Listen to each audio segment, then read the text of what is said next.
This Valentine से in time. Board exam से पहले स्कूल का लास्ट डे, क्या कहते थे उसे? हाँ, फेयरवेल।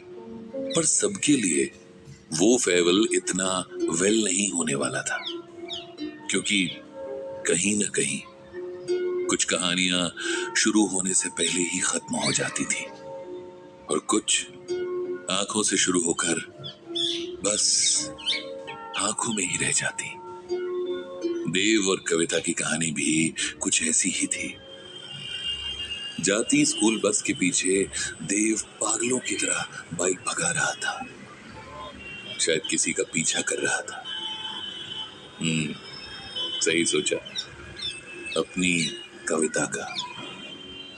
बस से आगे बाइक लगाकर खड़ा होकर देव बस को जाते देखता है।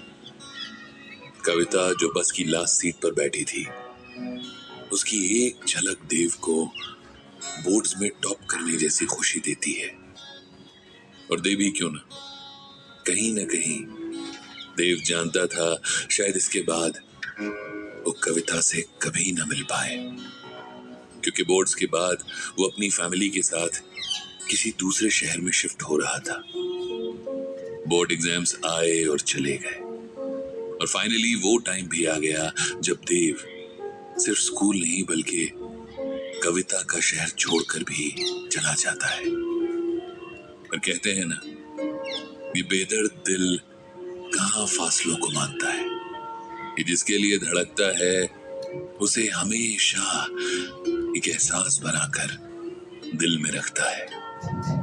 देव ने दूसरे शहर में जाकर अपनी एक नई जिंदगी तो शुरू कर दी, पर कविता कहां उसके दिल से जाने वाली थी।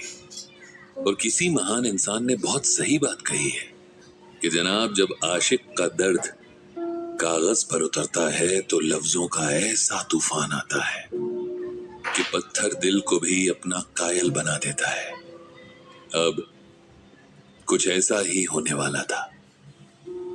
स्कूल खत्म होने के बाद स्कूल फ्रेंड से मिलने का एक ही अड्डा होता है, सोशल मीडिया पर बना स्कूल का ग्रुप, जिसका टाइटल अमूमन कुछ ऐसा होता है, रॉक स्टार्स ऑफ 2011 बैच या फलाना फलाना साल पास आउट स्टूडेंट्स।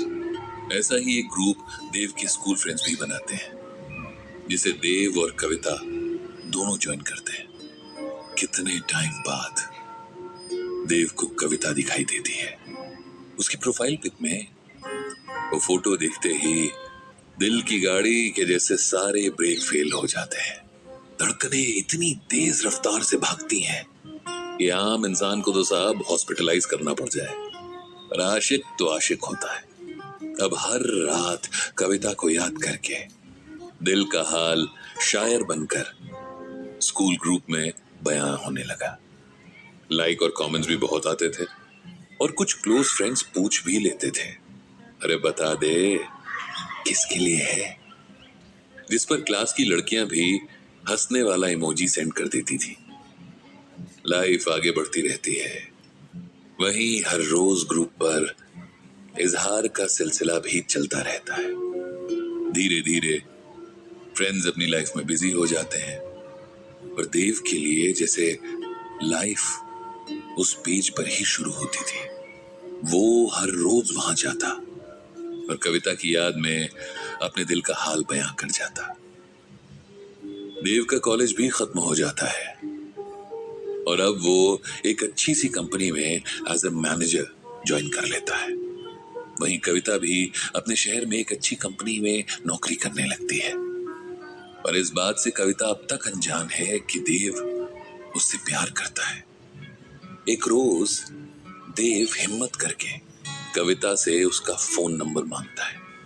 कविता भी इनकार नहीं करती। अब शायरी स्कूल ग्रुप से निकलकर डायरेक्ट जिसके लिए थी वहीं लिखी जाती और उस तक पहुंचने लगी थी। शब्दों की गहराई इतनी थी कि कविता भी सोचने पर मजबूर हो जाती कि देव इतना प्यार कोई किसी से कैसे कर सकता है। और उस नादान को क्या पता, पिछले इतने सालों से बीतता हर लम्हा जहां देव के प्यार का गवाह था, वहीं कविता को ना पाना उसे मंजूर नहीं था। अब कविता और देव एक दूसरे से हर रोज काफी देर तक बतियाते रहते। वो टाइम भी आ गया जहां कविता अपने दिल की और देव अपने दिल की बातें भी शेयर करने लगे।